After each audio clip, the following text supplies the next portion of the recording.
Dictation शुरू होगा 5 second बाद।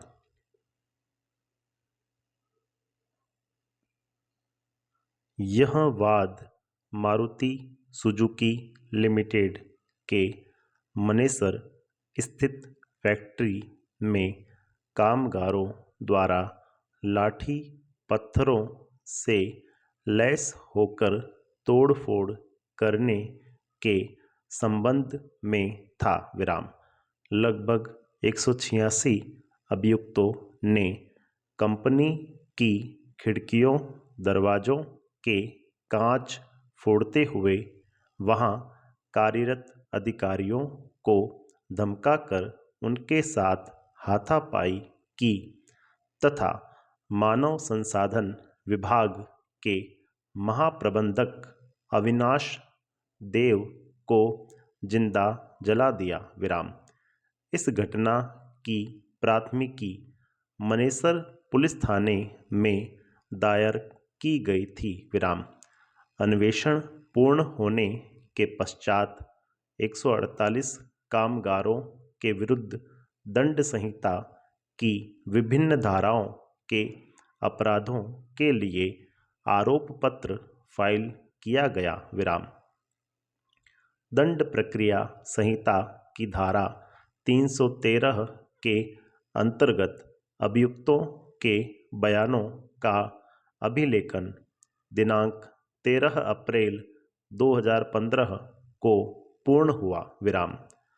प्रकरण की कार्यवाही के इस चरण में धारा 311 के अंतर्गत कुछ साक्षियों को पुनः बुलाए जाने की मांग किसी भी दृष्टि से स्वीकार किए जाने योग्य नहीं मानी गई। पैरा हनुमान राम बनाम राजस्थान राज्य के वाद में मजिस्ट्रेट ने साक्षी का परीक्षण तथा पुनः परीक्षण किया था, परंतु विरोधी पक्षकार ने साक्षी को पुनः बाल न्यायालय में उसके द्वारा दिए गए बयान के संबंध में प्रति परीक्षण किए जाने हेतु आवेदन दिया, जिसे मजिस्ट्रेट ने इस आधार पर नामंजूर कर दिया कि ऐसा पुनः प्रति परीक्षण न कराए जाने से पक्षकार के प्रति किसी प्रकार का अन्याय नहीं होगा। इस वाद में उच्चतम न्यायालय ने स्पष्ट किया कि धारा 311 के प्रावधान केवल अभियुक्त के फायदे के लिए ही उपबंधित नहीं किए हैं, अपितु दूसरा पक्ष भी इसका सहारा ले सकता है। इसमें मूल प्रश्न यह रहता है कि क्या साक्षी को पुनः बुलाया जाना न्याय की दृष्टि से परम आवश्यक है।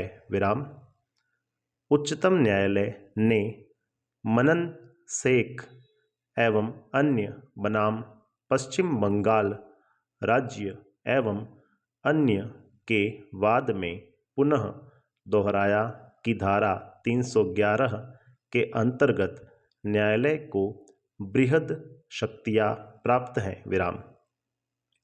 किसी जांच विचारण या अन्य कार्यवाही के किसी भी चरण में न्यायालय इस धारा के अधीन प्रदत्त शक्ति का प्रयोग करते हुए किसी व्यक्ति को साक्षी के रूप में बुला सकता है, भले ही उस व्यक्ति का प्रारंभतः साक्षी के रूप में परीक्षण न किया गया हो। इसी प्रकार किसी परीक्षित साक्षी को साक्ष्य देने हेतु पुनः बुलाया जा सकता है। इस धारा में प्रयुक्त किए गए शब्द करेगा तथा मामले के न्याय संगत विनिश्चय के लिए आवश्यक से स्पष्ट होता है कि इस संबंध में विवेकानुसार शक्ति प्रयोग करने के लिए न्यायालय विधि द्वारा बाध्य है विराम, परंतु इस धारा के अधीन शक्ति प्रयोग करने के लिए न्यायालय विधि द्वारा बाध्य है विराम, परंतु इस धारा के अधीन शक्ति प्रयोग मनमाने ढंग से या अभियुक्त के हित के विपरीत नहीं होना चाहिए विराम। प्रस्तुत वाद में अन्वेषण अधिकारी ने किसी आर नामक व्यक्ति के बयान दर्ज कर लिए थे, जिसके पश्चात आर की मृत्यु हो गई विराम। दुर्भाग्यवश आर के बयानों को रिकॉर्ड में लाने में अन्वेषण अधिकारी की ओर से लोप हुआ। संपूर्ण विराम।